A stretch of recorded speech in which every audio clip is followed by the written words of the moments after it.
வணக்கம் நண்பர்களே, நான் உங்கள் பிரசன்ன ஜோதிடர் வைரமுத்து. இன்னைக்கு என்ன தலைப்பு அப்படின்னா, திருஷ்டி தோஷம்.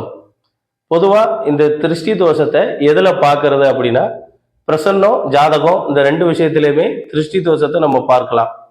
இது என்ன செய்யும், என்ன பாதிக்கும் அப்படின்னு கேட்டிங்கன்னா, ஒன்று, நீங்கள் உங்கள் வருமானத்தில் ஒரு தடை இருந்துக்கிட்டே இருக்கும். கடுமையாக உழைப்பீங்க, கடுமையாக சம்பாத்தியம் பண்ணுவீங்க, ஆனால் காசு கொஞ்சம் கூட மிஞ்சாது.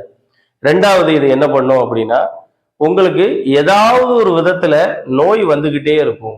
ஏதாவது ஒரு மருத்துவமனைக்கு செலவழிச்சுக்கிட்டே இருப்பீங்க. இந்த மாதிரி தொந்தரவுகளை இது செய்யும்.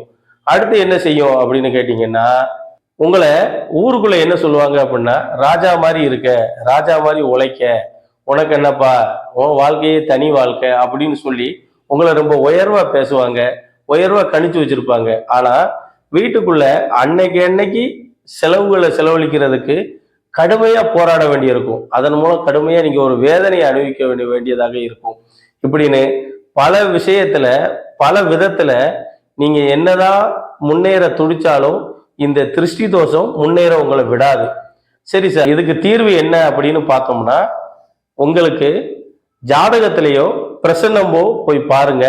அதுல திருஷ்டி தோஷம் இருந்துச்சுன்னா கண்டிப்பா இதை நிப்பாட்டி ஆகணும். இல்லைனா நீங்க என்ன உழைச்சாலும் மருத்துவமனை செலவு, வருமான குறைவு, ஒரே வேதனையும் சங்கடமும் தொடர்ந்து இருந்து கொண்டே இருக்கும். இதை கண்டிப்பா நீங்க பூர்த்தி பண்ணுனா வாழ்க்கையில கண்டிப்பா முன்னேறலாம். இதுக்கு தீர்வு என்னன்னு பாத்தீங்கன்னா, தினமும் வீட்டுல சூடம் சுற்றி எரிப்பது. இது சூடம் சுற்றி எரிச்சிங்கன்னா அதோட குணம் உங்களுக்கு தெரியும். இதே மாதிரி அடுத்தடுத்த பதிவுகளில் புதிய தகவல்களை உங்களுக்காக சொல்கிறேன்.